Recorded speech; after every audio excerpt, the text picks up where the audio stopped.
Seberapa banyak kita lalui keadaan perjalanan.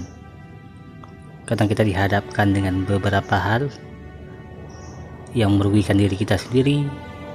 Kadang kita dipermainkan orang, diperlakukan tidak pantas, diperlakukan tidak dengan sewajarnya. Kadang kita perlu berlapang dada. Kadang kita perlu untuk mengevaluasi lagi kinerja orang-orang yang tidak konsekuen dalam mengambil tindakan.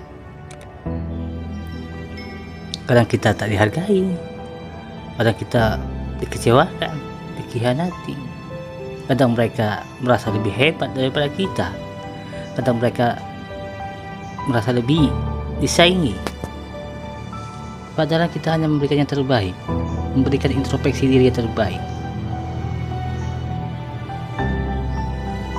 Ya, mungkin itu realita kehidupan. Bagaimana kita bisa menjadi seorang motivator, seorang motivasi, kalau kita sendiri tidak bisa berdamai dengan diri kita sendiri, kalau kita sendiri hanya bisa memanfaatkan kebanyakan dan memanfaatkan orang kebanyakan? Apa gunanya kita harus mengatakan kita tidak boleh berteman dengan orang seperti itu, tidak boleh berteman dengan orang seperti ini?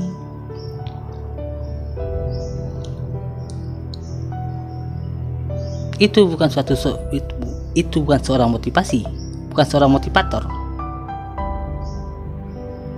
Itu hanyalah orang yang bisa mendatangkan peluang-peluang, memanfaatkan keadaan untuk menerobos.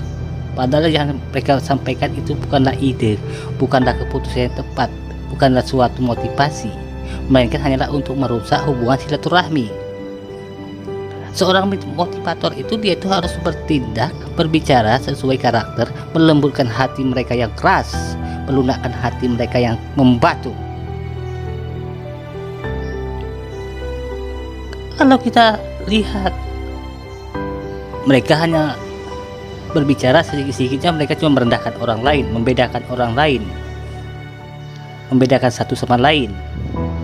Itu seolah kalau kita menilai itu, kita merasa suci, kita merasa hebat dengan orang lain. Apa tidak malu kita dengan diri kita sendiri? Oke, kita sudah mencapai kesuksesan, kita sudah mencapai keberhasilan. Lantas, apa yang mau kita banggakan dengan keberhasilan kita? Dengan cara memotivasi orang, memberikan mereka pilihan hidup, mengepres otak mereka, mengepres IQ mereka, supaya mereka menentukan pilihan mereka, memilih pergaulan, memilih pertemanan. Yang seharusnya mereka hidup apa adanya, betul. Mereka berkembang dengan hidup apa adanya, betul. Tugas kita hanyalah menyemangati mereka, memberikan motivasi mereka. Jangan halangi mereka bergaul dengan siapapun. Jangan halangi langkah mereka untuk melakukan tindakan apapun. Apapun penyimpangan yang dilakukan dalam hidup mereka, itu hak mereka. Tugas kita adalah mencerdaskan otak, menjernihkan otak mereka. Ya, tak ada yang bisa berubah nasib kecuali kita sendiri, terkecuali Allah Subhanahu wa Ta'ala. Kita berbicara paling jago, berkomentator paling bado, menasihati orang kita paling jago, tapi kita bisa mencerminkan tak kalau diri kita sendiri lebih hebat daripada mereka? Banyak saya lihat para motivasi, para motivator yang merasa yang dirinya lebih hebat, yang merasa sudah sukses, meremehkan orang kalau dalam berbicara, menyinggung satu orang kalau berbicara. Jadi seorang motivator itu tidak bisa. Kalau seorang motivator sejati, seorang motivasi itu, mereka itu terlahir tercipta dari realita kerasnya kehidupan, tercipta dari mana penderitaan mereka ketika mereka mengharungi kehidupan. Bukan hanya melihat, menciplak dari internet, menciplak dari postingan-postingan orang, kemudian kita ciplak. Boleh, kita seperti boleh. Tapi apa yang kita hasilkan? Apa kita tidak bisa berkarya? Apa kita tidak pernah menjalani hidup yang lebih berat pada mereka di luar sana? Mereka cuma contoh bagi kita, peringatan bagi kita, ajaran bagi kita, petunjuk bagi kita. Kalau Anda tidak bisa menjadi seorang motivator yang hebat, seorang motivasi, memberikan motivasi yang kuat, yang jenius, hanya menciplak karya orang lain, hanya menciplak dari postingan-postingan orang lain, Anda bukan seorang motivator, hanyalah seorang pecundang biasa. Hanya topeng Anda berbalik di belakang pecundang.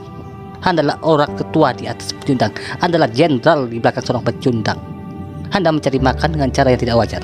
Anda mendapatkan hasil, tetapi bukan dengan cara merendahkan orang lain, dengan cara yang kotor. Benahilah diri Anda. Ya, Anda sukses sekarang, Anda bisa berjaya, Anda bisa menjadi kekuatan yang hebat, mentalitas Anda kuat. Tapi Anda bukan siapa-siapa di sini. Ya, seorang motivator sejati, seorang pribadi yang baik, seorang sang motivasi itu terlahir dari penderitaan yang sangat berat. Mereka sudah menjalani kehidupan realita yang sangat keras. Mereka mengorbankan air mata, bahkan jiwa raga mereka. Apa kita harus tunggu jadi sukses dulu? Apa kita harus tunggu menjadi orang kaya dulu? Kita menyemangati mereka yang butuh support. Kita menyemangati mereka yang patah semangat. Kita menyemangati mereka yang sedang hancur, yang keadaannya lagi terkulai. Kita ambil kesempatan keadaan untuk menyemangati mereka. Cuma omongan doang. Ya, cuma omong itu saja.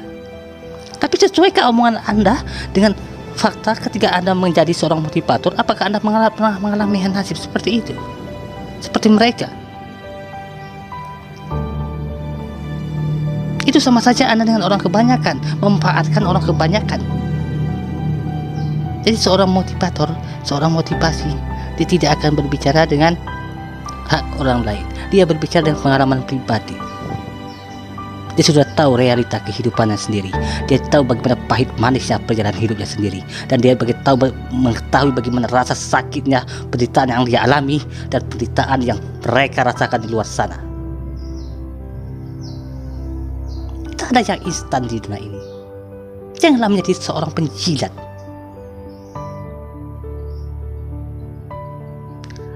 Jangan gunakan kejeniusan Anda untuk membodohi orang. Jangan gunakan kecerdasan otak Anda untuk menipu orang, untuk memutar otak orang menjadi bodoh. Semua orang punya kapasitas, punya kemampuan masing-masing. Tugas kita hanyalah mendidik, membina, mengajak mereka, menyemangati mereka. Kalau kita hanya menyemangati mereka, membandingkan yang itu, membandingkan yang ini, sama juga dengan bohong. Ujung-ujung kita akan tercenderung kepada sifat sombong. Kita lupa diri. Semoga bermanfaat untuk kita semua. Terima kasih.